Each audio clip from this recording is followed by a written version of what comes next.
All right. Well, welcome back to the Economist Next Door. Today, I'm joined by two of my colleagues. Tom Savidge is a research fellow on the Economic Freedom Team. You heard him in the episode earlier this year. And my colleague Dave Hebert, who's a senior research fellow on my team, Defending Freedom, Combating Collectivism.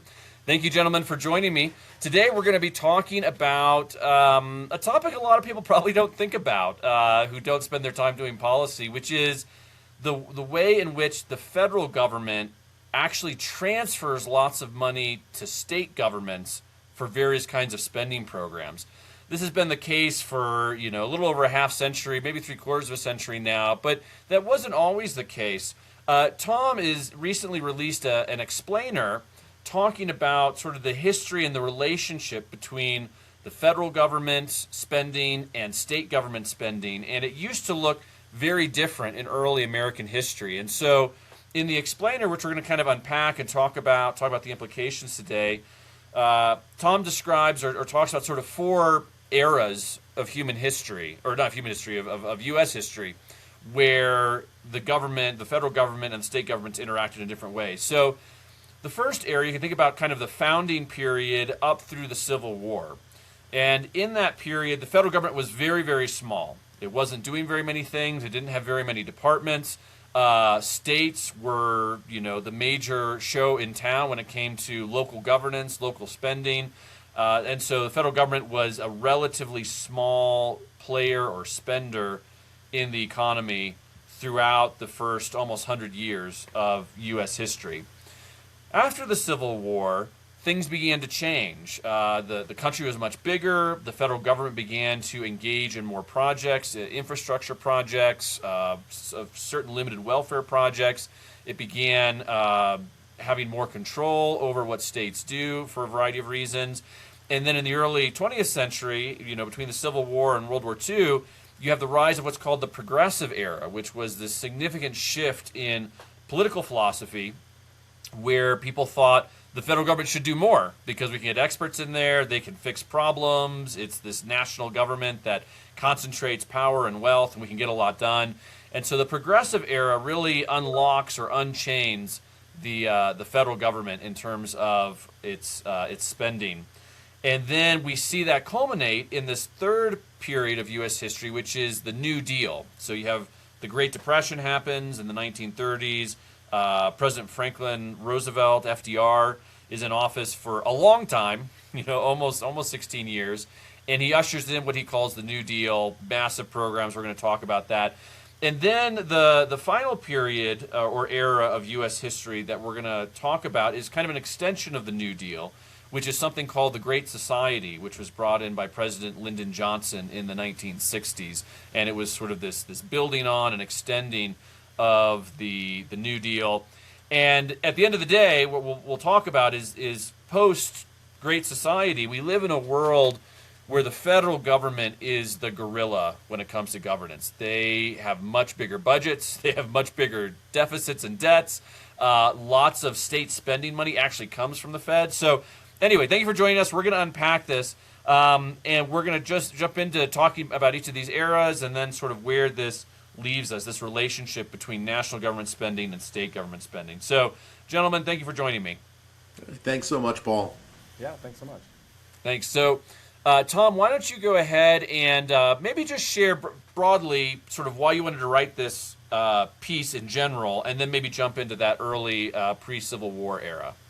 Well, yeah, sure. So I would say the summary of the main theme of federal transfers to states and state and local governments as well, as just the saying, he who pays the piper calls the tune, in that when the federal government is transferring money to the states, when they're transferring money to local governments, or even just the states sending money to local governments, that funding often comes with terms and conditions baked in, and those terms and conditions often dictate a lot of policy that would never fly in Congress, would never hold up in courts, and quite often the excuses that comes from federal policymakers is that, well, you guys never had to take the money, you voluntarily took it, and by doing that you're accepting an often really stringent terms and conditions, and that could create a huge roadblock for reforms at the state and local level, and even federal reforms as well, as federal spending becomes more and more unsustainable.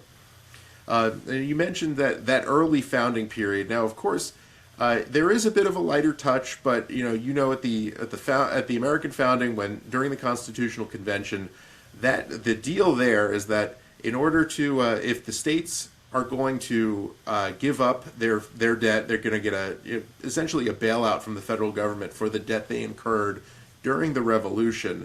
The federal government, in exchange for that, is going to get the tariff revenue and the ability to a monopoly on issuing currency.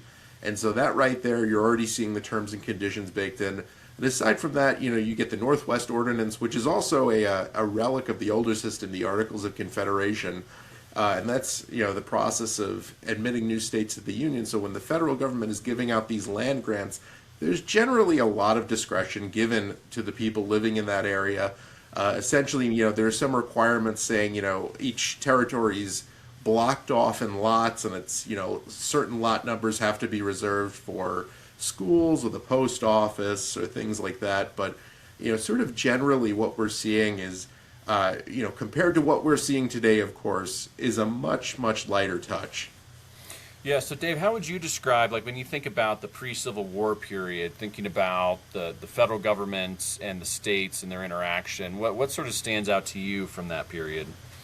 Right, so what really stands out to me and what Tom highlights in this explainer so well is just how remarkably small the federal government was, and how what we really had were, a dozen or 2 dozen or so, different experiments in democracy, each one trying out different things, learning from one another, slowly and in fits and spurts, I'm sure, but still having that experimentation. And what we've seen over the last 100 years or so is really just sort of a streamlining and simplifying. There's a lot less experimentation. There's a lot less, debate about what is the proper role of government, what are the bounds. It's really just become this mission to expand the amount of money that the state legislature gets to spend on whatever it is they want to do, and wherever they're going to get the money from is just sort of a secondary or even a tertiary consideration at best.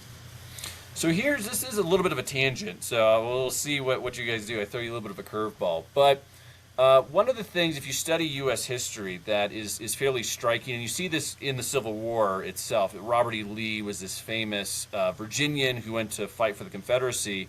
And one of the things he talked about is he said he's a Virginian first and an American second. And so lots of people identified by their states, where they lived, even more so than as Americans or part of this national country. And we don't really see that nearly as much today. And I'm curious on there's maybe 2 things going on here, and I just want your take on it. One is that states have become less important in some ways, right? The federal government has grown, America has grown, there's much more of a national identity perhaps than there was 150 years ago. But I wonder how much of this might be related to mobility, right? That most people have sort of moved around, or they do move around a great deal, and so it's harder to feel loyal to one state in this sort of deep identity sense, right? Of course, you might cheer for the local sports team or whatever, but sort of, oh yeah, I'm a Coloradan before I'm an American, or I'm a Floridian before I'm an American. Like, you don't hear anybody talk like that anymore. So any thoughts? Do you think that's related to this sort of shift of power and influence from the federal government? Is it just sort of a mobility thing? What do you think? I know, curveball. It's an interesting question, Paul. I think to an extent, though, in defense of the states, I think there's still a lot of important stuff happening at the state and local level, but I think a lot of that sort of, uniqueness is, Dave, you mentioned those, though it started as those experiments, those laboratories of democracy, with those terms and conditions that come baked into federal funding, creates a lot of uniformity. And so a lot of the uniqueness gets lost there. And then you combine that, like you said, with the mobility aspect. Of course, it's much easier to travel across the country these days, and given the kind of flexibility in the labor market, folks kind of move where the jobs are. Folks move, they've moved where it's an affordable place to live. They might not have as much loyalty, and in the same respect too, given a lot of these controls and the ways, you probably have an easier time counting the ways in which the federal government does not intervene in everyday life than trying to figure out how often it does intervene, which almost anything under the sun gets touched by the federal government. And because of that, you end up with a lot of uniformity and the death of a lot of that uniqueness that we saw, especially during the founding era and in the early days of the United States. Mm-hmm. Yeah, I don't know if, I also think too, there's you think of how people, you'd read older documents and, I always think of the phrase, these United States versus the United States as a singular entity versus these United States, acknowledging that it's this connection between multiple entities, and it's not just this single conglomerate. And so even then too, as you're seeing across the 19th century, that consolidation, that centralization. Well, Yeah. so that brings us to the Civil War, really. So, Dave, I want to go to you and to weigh in on this question. And then the Civil War is really where so many things change, right? Many things for the better, of course, Yes. abolishing slavery and so forth. So, but it really does change the dynamics, how we think about the Union, right? I mean, it was the Union versus the Confederacy, which in its own names are sort of different types of associations.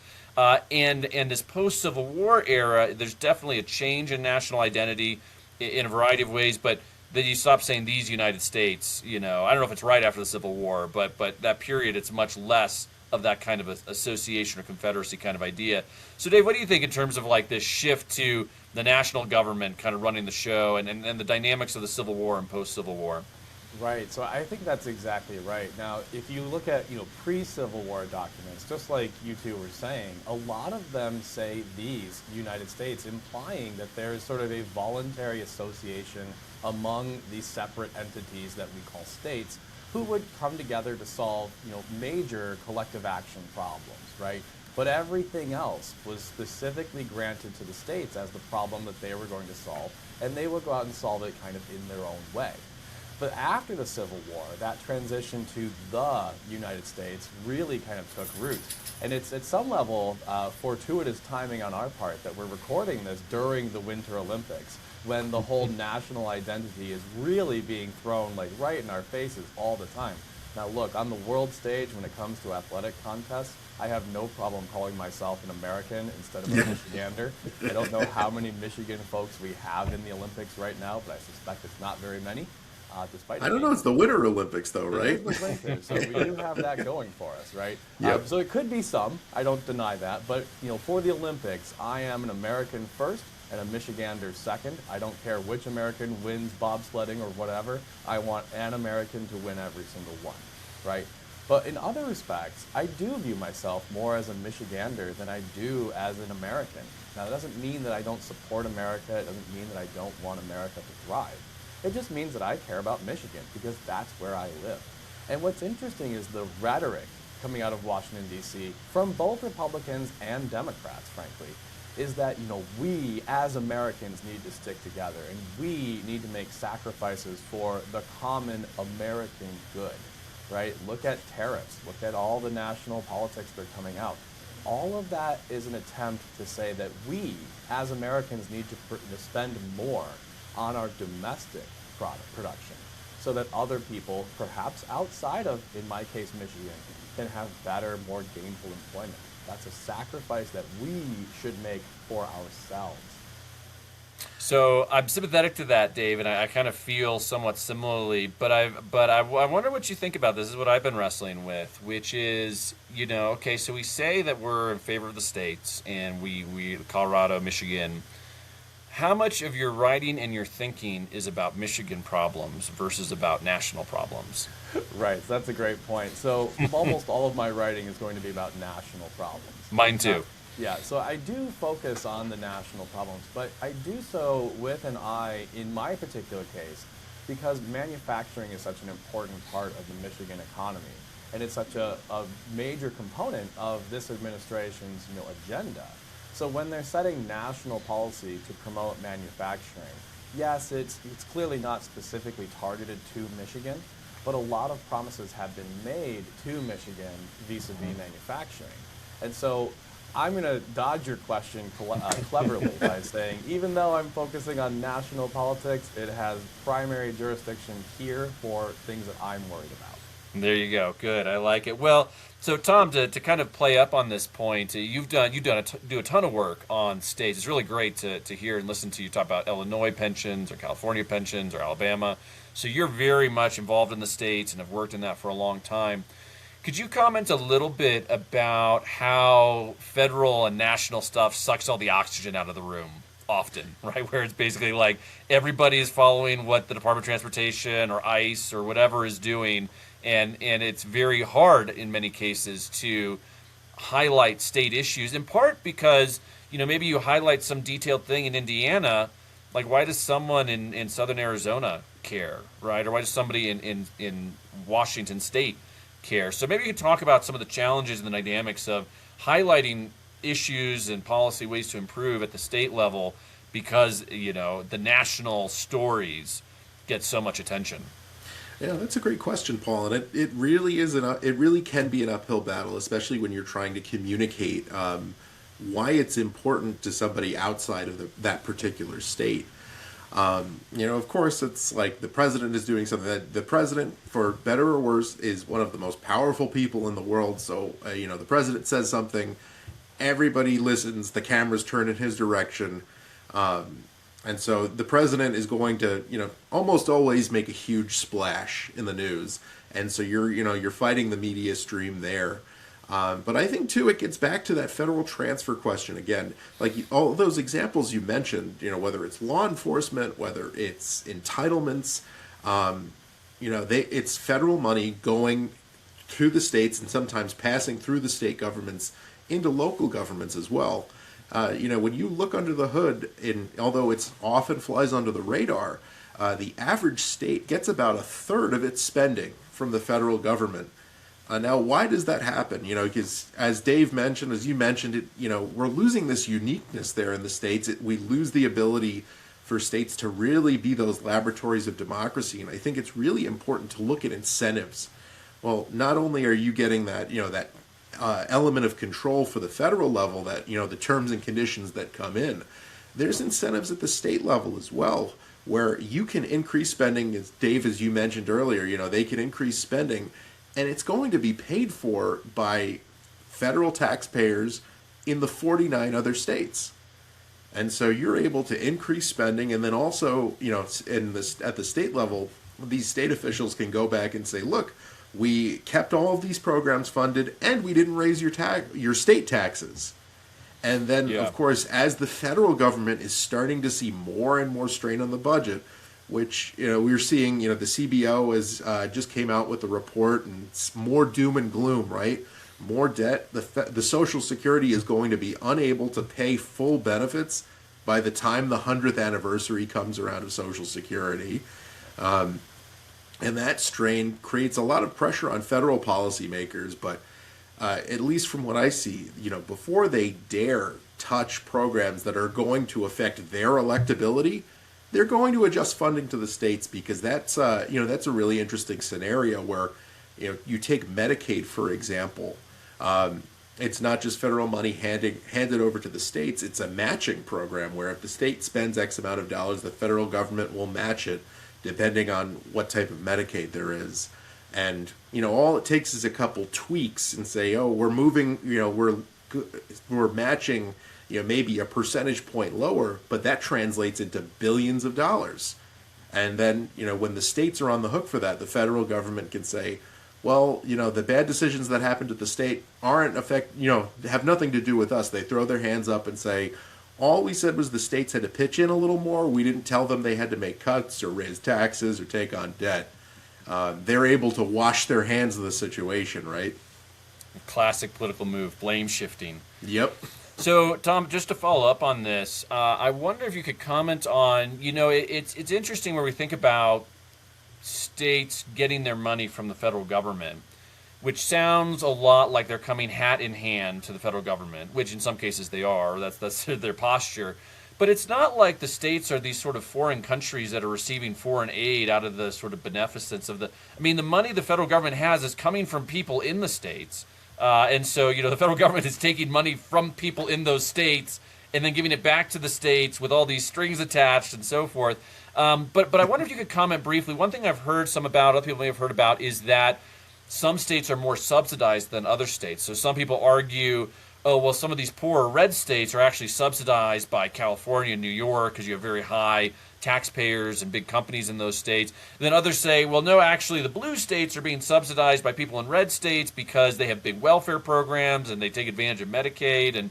And I haven't spent really much time at all looking into this. How would you describe, is there any good way to measure, or is it too convoluted to say, do states mostly get back what their own citizens are kind of paying in taxes to the federal government? Is there a lot of kind of transfers that we can see where some states clearly are beneficiaries and get more than their fair share? Or is it just kind of a muddle, and do politicians want it that way, so you can't really hold them accountable for what's actually going on? Oh yeah, that's a great question, Paul, and that map has come up as a lot, and I have a couple bones to pick where they say something like California and New York are quote unquote net payers, but it's not really the states that are paying, because the states aren't paying the federal government. It's taxpayers, it's households, it's businesses. So when you look at those states and we'll say, okay, New York is a net payer state, you have to zoom in a little further, and all of a sudden you realize it's not every county in New York. Some counties in New York are net payers and some are net recipients. Well, why is that? Zoom in a little further. It's zip codes. Zoom in a little further. It's specific households. Some households are net payers, some households are net recipients. And it's funny because, folks who are often advocates of that position, like, oh, the blue states are actually net payers, they end up arguing the fact that the rich are paying the wealthiest households, the households that are earning the highest incomes, are paying, in often cases, more than their fair share of the tax burden. Oh, absolutely. Yeah, no, that's a great point. Well, and Dave, you worked on the Hill for a while. I wonder if these kinds of conversations came up of whose money are we spending, and what do the states think, or what's your take on sort of how this money is being shuffled around, going through the federal government, coming back to the states? Yeah, so I previously worked for the Senate Budget Committee, and I can tell you right now the answer to your question is no. No one has asked the question of where is this money coming from, whose money are we actually spending, right? No one has ever concerned themselves. At least it's just the money. It's just money, right? It's just green. It's got some pictures of some dead people on it, and we're going to spend it, right? And that is unfortunately the thing, because realistically, Paul, you're exactly right. That is what every policymaker should be concerned with, is whose money am I spending and on what? And is that money actually in the national interest? Right? This was the Davy Crockett story from way back in the day when Georgetown, the community was on fire, and Congress rushed to pass some spending package that would help put out the fire and help these people get back on their feet and everything, which, as a charitable enterprise, I don't see any issue with a charity doing that. But the question becomes, is Congress a charity? Right? And this was one of Davy Crockett's constituents' concern. Said, look, that's not yours to give. It's the title of an essay that's hosted on the Foundation for Economic Education's website, right? And so that is, to me, the thrust of the question, right? Whose money are we spending and on what? And no one in Congress is asking that question.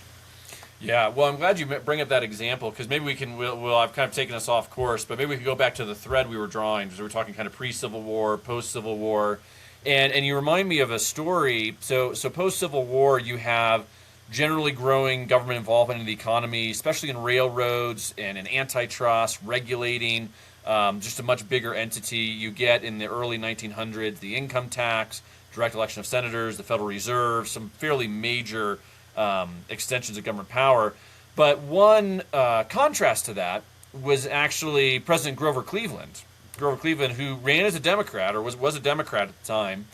And he was very much trying to rein the government in, and I can't remember all the details of the story, but I think there was some kind of significant famine or a drought in Texas, and so farmers in Texas were really hard up, had lots of problems, and there were bills. Congress, I think, actually passed a bill to provide relief funding for the farmers in Texas, and Cleveland, I believe, vetoed it for exactly the same reasons, where he says, look, the federal government's job is not to just take care of people in random states for whatever. That's not what the federal government is for. That's what state governments are for, what charity is for.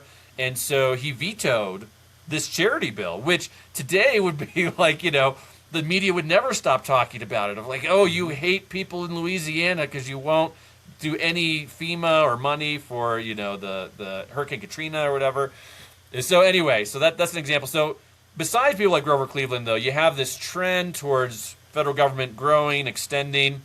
Let's maybe talk about the New Deal, because that's a very significant ramping up of the federal government in a lot of different ways. So again, Tom, I'll go back to you here. Maybe can you kind of set the stage for what was the New Deal about? Why was FDR pushing it? And what were some of the, just a couple, we could talk about we could just spend the whole time talking about that, but a couple of the biggest changes you think that we saw coming out of the New Deal? Oh yeah, that's so as you mentioned, it's that explosion. But of course, the seeds are sown during the progressive era previously, where they see problems, and they see problems in society as something that could be solved with a technical solution. Oh, we just need the right policy here or that. As everything is sort of as if the economy were a car or a washing machine, that it's like, oh, I just need to tighten this or loosen this and screw this in. And it's that the fatal conceit, as Hayek put it. But yeah, it's as far as President Cleveland goes, he was kind of one of the last holdouts against greater intervention. But a lot of the intervention that we saw during the Civil War and then beginning in the progressive era really proved, and the ideological changes as well, because with that progressive era came that shift from a generally limited government mindset, especially among the upper class in America, as Robert Higgs mentions in his book Crisis in Leviathan, to this eagerness for interventionism. And that really proves to be the thin edge of the wedge, which then enables the New Deal to come in, where they want to respond to the persistent depression that happened as a result of the crash of 29. They want, FDR comes in. It's funny. I think he ran it initially on limited government principles and then totally did a 180 once he got into office. And it was tons of federal programs, the public works administrations, but it also gives the federal government, you already start to see greater federal control exerted over the states. And the clear example of this is actually the state of Arkansas. If you could, humor me here with this, I have a little story on this, where the state of Arkansas, knowing that the automobile industry was starting to boom, they said to themselves, we'll take on some debt, on some revenue bond debt. We'll take on debt, we'll build these highways, but with the highways will come business, and the debt will pay for itself. We don't have the money to pay for it now, but all the business it's going to bring in, we'll be rolling in the dough. And then, of course, the Great Depression happens, so the money doesn't come in. And all of a sudden, they're unable to pay these debts. And so bond investors, particularly in New York City, are very upset because Arkansas is unable to pay their debt. The governor of Arkansas attempts to declare sovereign immunity and say, listen, we're not paying the debt. We're declaring sovereign immunity. We're not going to pay you guys. So the bond investors go to their friends in Washington and they say, you guys have to make this right. And what is Washington able to do? They threatened the state of Arkansas, and they said, we will withhold the Public Works Administration, which is this new federal spending program created under FDR. They said, we're withholding this money until you guys come to the negotiating table and reach an agreement with the bond investors. So that's clear, the federal government putting their thumbs on the scale. And as a result of that, Arkansas comes to the table. The federal government gives them their funds, and the bond investors, that, especially the ones that had complained the loudest to the folks in Washington, were made practically whole. And so that right there, even, right out of the gate, basically, you see the federal government using this funding to exert its influence over state and local affairs. Well, and not just that, but be used by other groups to then exert influence that they want in the states. Yeah, that's a great example. Dave, can you talk a little bit about maybe the economics behind the Great Depression? In terms of why the New Deal was sold as dealing with the Depression, and we don't have to go into like a full-blown thing here, but obviously about this, and so maybe help listeners think through, okay, why were people more accepting of government spending programs and new agencies, and what was that trying to do, and what did it actually do? Right. So a lot of this comes down to, how people understood the way society kind of operates, and this idea behind the difference between competition and cooperation. right? And so in the let's say pre-Great Depression era, people understood, economic competition to be all about, hey, how can I better serve people and sort of win in that marketplace, right? And if I can build this better mousetrap, if I can make things better and sell things better than someone else down the street, right, then I'm going to be the winner. Now, it's true, we shouldn't ignore this, and Joel Melchior points this out as well, that, when there is competition, there are going to be people who are harmed, right? They're going to lose their standing, they're going to lose their position in society. But the point of it would be to say that, one, society marches on, it gets better for the overwhelming majority of people, and that sort of rising tide does in fact lift all boats, if not, proportionally, at least it's lifting everyone at least somewhat, right? What we saw happen in the Great Depression was basically everything come off the rails, and people were clamoring to kind of understand why. And an easy thing to point to is that there was this lack of coordination. It was the overzealous pursuit of competition that just destroyed everything. Now, we're going to set aside the cheap and easy credit, everything going on in the 20s and why it was called the Roaring 20s, that, maybe gave rise to the boom in the bust cycle there. We'll set that aside because everyone thought that was just the way the world should be. And then all of a sudden it wasn't. Well, what if there was some coordinator who could solve these problems, who could get people to sit down together and work out their differences so that everybody wins at least a little bit, instead of having, one person win tremendously and everyone else losing out, right? And that was sort of the idea behind this transition out of the Great Depression, was that we can coordinate our way out. No more competition. We don't have to try to, be better than everyone else. We just need to work together. And the unfortunate reality is that that just doesn't work. The real cool thing, as we all, understand from our training and our experiences, is that competition is actually a coordinating method, right? It's a mechanism to coordinate all of society. And so, yes, we are competing, but we're competing to coordinate better, not to just, outcompete someone.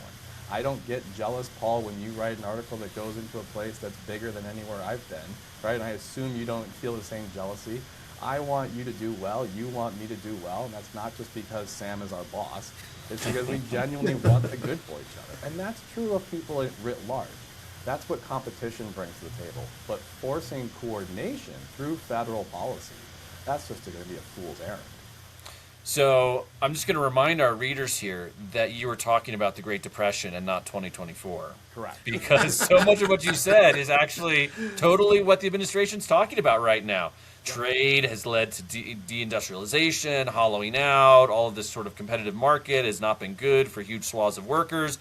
And we are going to coordinate the American economy. We are going to make sure we build semiconductors. We're going to make sure we, do this kind of energy project in Venezuela or anywhere else. We're going to make sure that we have these rare earth mineral companies, and we're going to take stakes in American companies.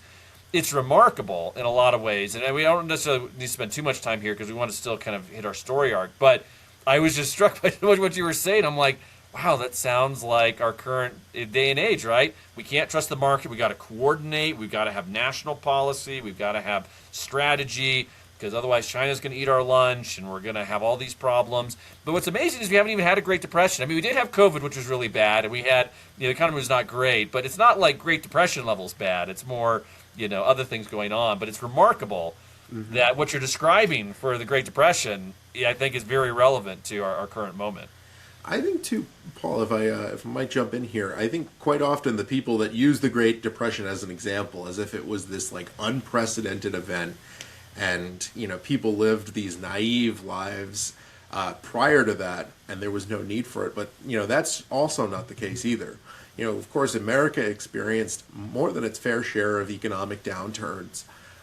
Even earlier in the history of the country, another example is the canal bubble, where, like I mentioned with Arkansas with the highways, states said, well, we'll build these canals, the businesses will come in, and, the debt will pay for itself. And again, that happened, but they go to many states, particularly Ohio, Indiana, they go to Congress and they say, hey, can you bail us out?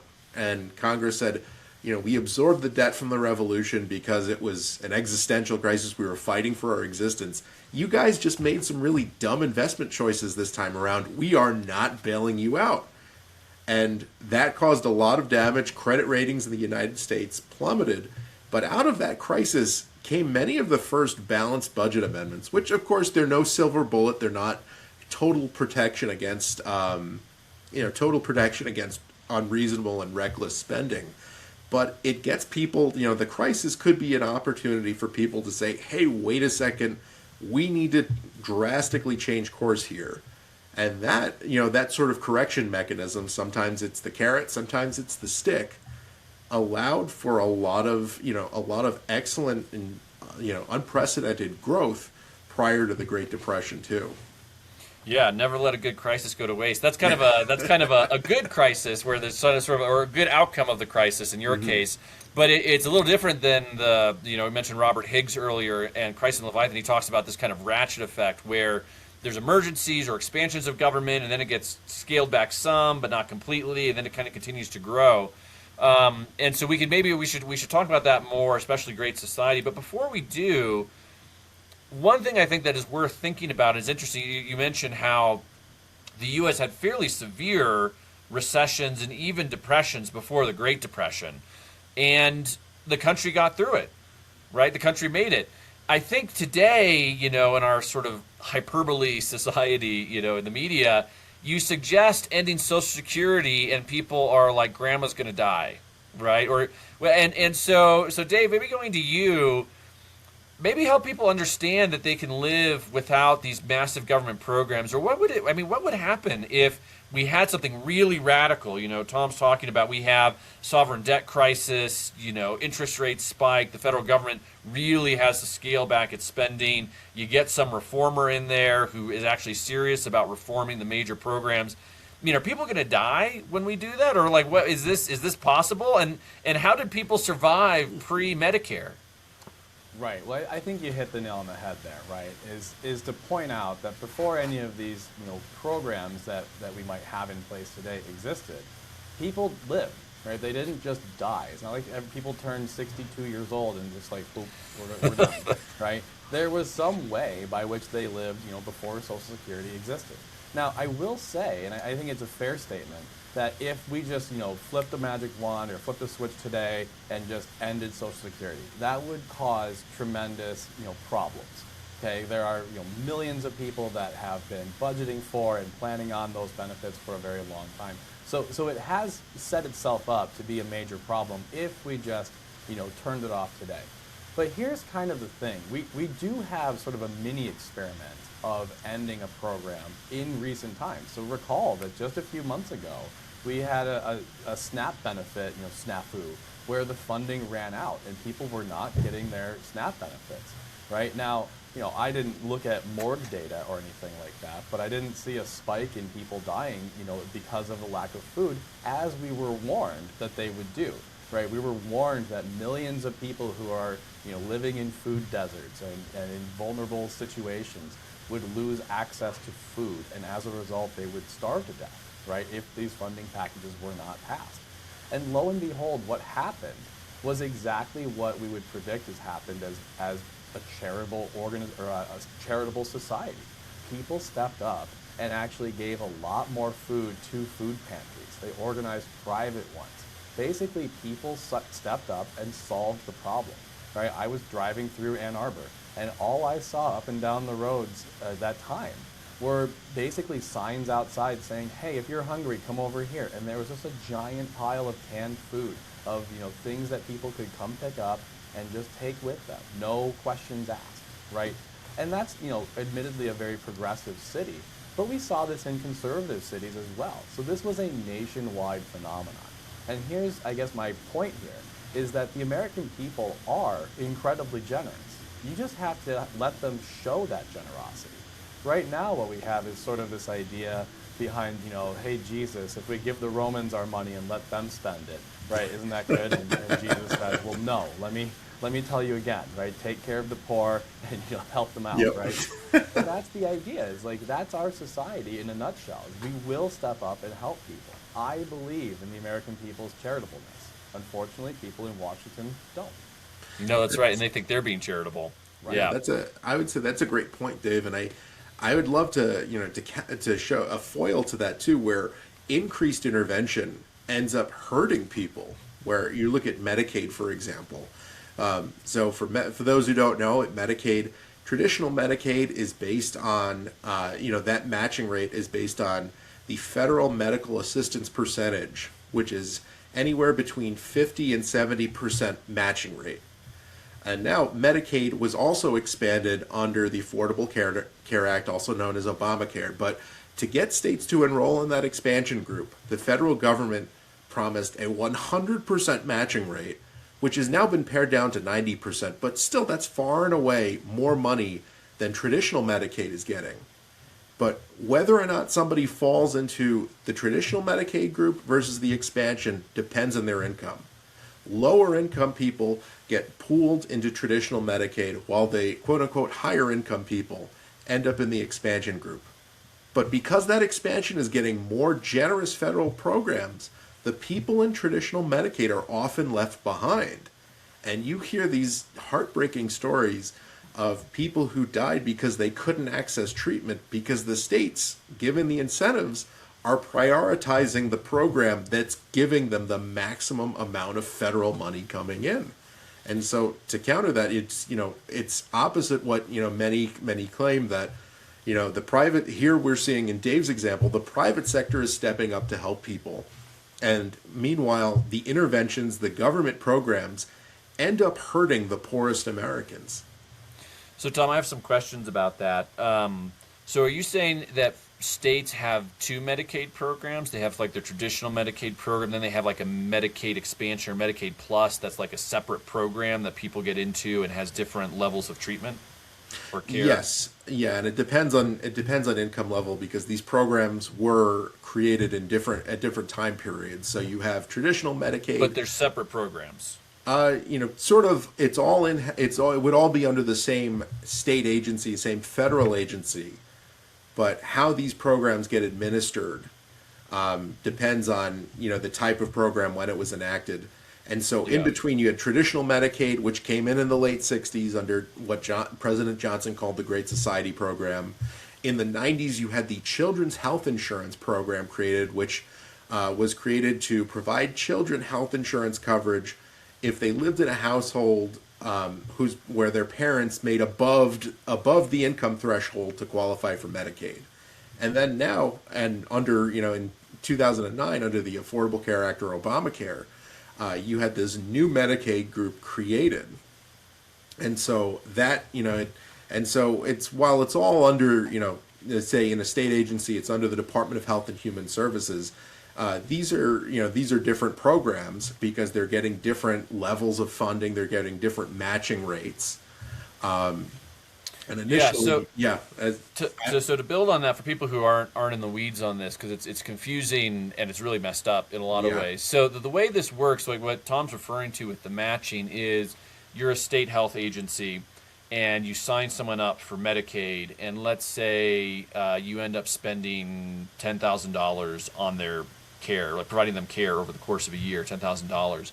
What Tom is saying is traditional Medicare or Medicaid, when it was set up, the federal government would match 50 or 60% of that. So the state spends $10,000 on this person, they get $5,000 or $6,000 from the federal government reimbursing them, basically. So the state, out of the state budget or the state taxes, are only paying $5,000 or $6,000, even though they've actually spent $10,000 because the feds are backfilling at this 50 or 60% rate. And then what Obamacare did is it created this incentive to expand, and they said to the states, if you add new people, and I don't know the qualifications or the criteria for these new people, but for every new person you add to Medicaid, you spend $10,000 on their health insurance, we'll give you $9,000. And so from the state legislature and state government standpoint, this is a great deal because you can offer this free service, $10,000 of medical care, to more people, but it only costs you, the state government, $1,000, and it costs the federal government $9,000. And so you have this really mess up incentive where states are paying a highly subsidized cost to enroll new people into Medicaid, and the federal government is paying for it. And this was part of the big, beautiful bill last year in the reforming Medicaid. People were upset about it. But what they were trying to reform is this sort of explosion that happened in enrolling people in Medicaid, both because of Obamacare and some COVID stuff. And the line item for the federal spending was just exploding, getting huge. So am I right on that, Tom? You want to add any nuance there, or Dave? Yeah, that's right. And too, it's among federal transfers, Medicaid is the single largest, and even in state budgets, Medicaid often is one of the single largest, if not the largest, line item for state spending. And we could spend hours just talking about the different kinds of accounting gimmicks that states get involved in to maximize those federal payments in. And if maybe a discussion for another day, but the provider tax loophole, which was just recently closed, by the Centers for Medicare and Medicaid Services, but that was a loophole that states were using to tax healthcare providers, increase and have that tax count as spending, so that way the federal payments would increase coming in, and they'd give some kickbacks to the providers that were initially taxed in the first place. And it's created a lot of these distorted incentives. It's really decreased access to care. And when you combine this huge subsidized industry with an industry that's also heavily regulated at the federal and state level, it's really hurt access to healthcare. And it's an industry that, quite frankly, deals with life and death. And you don't want an industry. You don't want an industry that deals with saving people's lives. You don't want it to be inaccessible. You want to make it as accessible as possible. You want to encourage innovation. You want to encourage driving down costs, and that all is, to bring it back, it all comes back to competition. Famous economist Ferenc Bastiat called taxes legalized plunder. What you're describing, Tom, is legalized money laundering. It's unbelievable. We could really go into this, but it's totally money laundering by California and these other states. So as we wrap here, Dave, I'm going to give you the last word. So go whatever you want with it. But as we're walking away from this conversation, thinking for listeners, what sorts of things should we keep in mind about the federal transfers to the states and the role of federal spending versus state spending? How would you kind of put a bow on this in terms of what should we kind of walk away with in terms of emphasis? So what I would look at is, how dependent is the state on federal funding? And the answer that Tom's explainer beautifully shows is that they are all very dependent. That exposes those states to tremendous risk. Now, to get over that hurdle means divorcing yourself from the federal government. But that is a painful process. It's a politically costly process. And so you need to be cognizant of what's going on and what sort of exposure you actually have to a potentially capricious administration. That's a great note. Yeah, that's so very practical conclusion there for states to be thinking about. Well, Dave, Tom, thank you for joining me and for being part of this podcast for The Economist Next Door. Thank you, Paul. Thank you, Dave. Thanks, guys.